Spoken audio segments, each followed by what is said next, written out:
അദ്ദേഹത്തിൻ്റെ ഒരു വാദം മാത്രം കേൾപ്പിക്കുകയാണ്. ആ വാദത്തിന് പോലും മറുപടി ഒന്നും പറയുന്നില്ല. കാരണം അത് ജനങ്ങൾക്ക് വിട്ടുതരികയാണ്. ജനങ്ങൾ തീരുമാനിക്കുക, ഇവരെവിടെ എത്തി എന്ന് ജനങ്ങൾ തീരുമാനിക്കുക. ഇത്രനാൾ പറഞ്ഞിരുന്നത് ജിന്നുകളോട് സഹായം തേടിയ ശിർക്കല്ല എന്നാണ് പറഞ്ഞിരുന്നത്. ഒരാൾ ഒരു വിജനമായ മരുഭൂമിയിൽ അകപ്പെട്ടു. ആ മരുഭൂമിയിൽ അകപ്പെട്ടു പോയ ഒരു മനുഷ്യൻ വിളിച്ചു പറയാൻ, ആരെങ്കിലും എന്നെ സഹായിക്കണേ എന്ന് വിളിച്ചു പറയാം. അപ്പോൾ അയാൾ ഉദ്ദേശിക്കാൻ, എൻ്റെ ശബ്ദം കേൾക്കുന്ന മലക്കുണ്ടെങ്കിൽ മലക്ക് കേട്ടോട്ടെ, എൻ്റെ ശബ്ദം കേൾക്കുന്ന ജിന്നുണ്ടെങ്കിൽ ജിന്നും കേട്ടോട്ടെ, എൻ്റെ ശബ്ദം കേൾക്കുന്ന മനുഷ്യനുണ്ടെങ്കിൽ മനുഷ്യനും കേട്ടോട്ടെ എന്ന് വിചാരിച്ചിട്ട് അദ്ദേഹം വിളിച്ചു പറയുന്നത്. എങ്കിൽ അത് ശിർക്കല്ല, അബൗദികമല്ല, കാര്യകാരണ ബന്ധങ്ങൾക്ക് അതീതമല്ല. എന്താ തെറ്റതിൽ? എന്നാൽ ഇപ്പോൾ അത് മലക്കുകളോട് സഹായം തേടിയാലും ശിർക്കല്ല എന്ന് പറയുന്നിടത്തേക്ക് ഇവിടെ എത്തിയിട്ടുണ്ട്. അദ്ദേഹത്തിൻ്റെ വാദം അദ്ദേഹത്തിൻ്റെ വായിൽ നിന്ന് തന്നെ നിങ്ങൾക്ക് കേൾക്കാവുന്നതാണ്. അതുപോലെ തന്നെ ഇപ്പൊ ഒരു സ്ഥലത്ത് മലക്കുണ്ട്, മലക്കിന്റെ സാന്നിധ്യമുണ്ട്, പക്ഷേ മലക്കിനെ കാണുന്നില്ല. എന്നാൽ മലക്കിനോട് ചോദിക്കാമോ? ഒരു പ്രശ്നവുമില്ല. എന്നിട്ട് നിങ്ങൾ തീരുമാനിക്കുക, ഇവരെവിടെ എത്തി.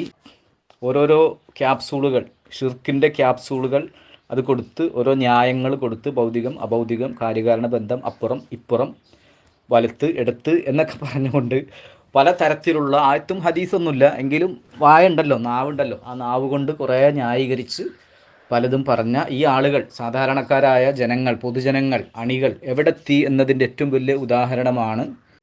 മലക്കുകളോട് നബി തിരുമേനി എല്ലാതരം സഹായവും തേടി. ബിസ്മിയുടെ സംസ്ഥാന നേതൃനിരയിലെ പ്രമുഖ വ്യക്തിത്വം പറയുന്നത് കേൾക്കുക. പ്രവാചകന്മാരുടെ മോചിതത്താണ്, അല്ലാതെ എല്ലാ സഹായവും മലക്കുകളോട് റസൂലുള്ളാഹി തേടിയിട്ടുണ്ട്. എല്ലാ സഹായവും തേടിയിട്ടുണ്ട്.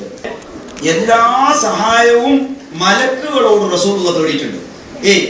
എല്ലാ സഹായവും തേടിയിട്ടുണ്ട്. ബദർ യുദ്ധത്തിൽ സഹായം തേടിയിട്ടുണ്ടല്ലോ.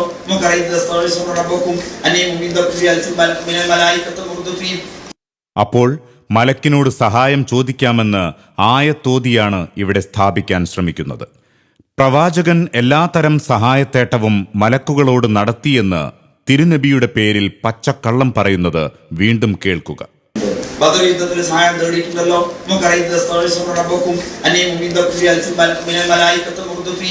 എന്നാൽ ഇറയിലിരിക്കുമ്പോഴോ ഗുഹയിലിരിക്കുമ്പോഴോ ശത്രുക്കൾ നബിയുടെ അടുത്ത് വന്ന് കീഴോട്ട് നോക്കുകയാണ്. പക്ഷേ അവിടെ മാറാലയും പ്രാവിന്റെ ശബ്ദവും കേട്ട് ശത്രുക്കൾ മടങ്ങുകയാണ്. കൂട്ടരെ, ആ മലയുടെ പൊത്തിന്റെ അടുത്ത് ജിന്നുണ്ടാവില്ലേ? എന്നാൽ റസൂലുള്ളാഹി സ്വല്ലല്ലാഹു അലൈഹി വസല്ലമ മലക്കുകളോട് സഹായം അഭ്യർത്ഥിച്ചില്ലേ? ഇതിന് മറുപടി ഞാൻ പറയുന്നില്ല. മലക്കുകളോട് ഒരാൾ സഹായം തേടിയാൽ എന്താണ് അതിൻ്റെ ഹുക്മ് എന്ന് ഞാൻ പറയുന്നില്ല. ഇതിന് ഞാൻ ഖുർആനിൽ നിന്നോ സുന്നത്തിൽ നിന്നോ തെളിവുകളൊന്നും ശിർക്കാണ് എന്നതിന് ഇപ്പോൾ ഉദ്ധരിക്കുന്നില്ല. അത് ജനങ്ങൾക്ക് വിട്ടുതരികയാണ്. ജനങ്ങൾ തീരുമാനിക്കുക. വിശ്വാസിനികൾ, വിസ്റ്റംകാരായ അല്ലെങ്കിൽ KNMമാരായ SMമാരായ എല്ലാ മുജാഹിദുകളും എല്ലാ മുസ്ലിങ്ങളും തീരുമാനിക്കുക. ഇത്തരം ഒരു വാദം ഞാൻ നോക്കിയിട്ട് സമസ്തക്കാർ പോലും പറഞ്ഞിട്ടുണ്ടോ എന്ന് സംശയം.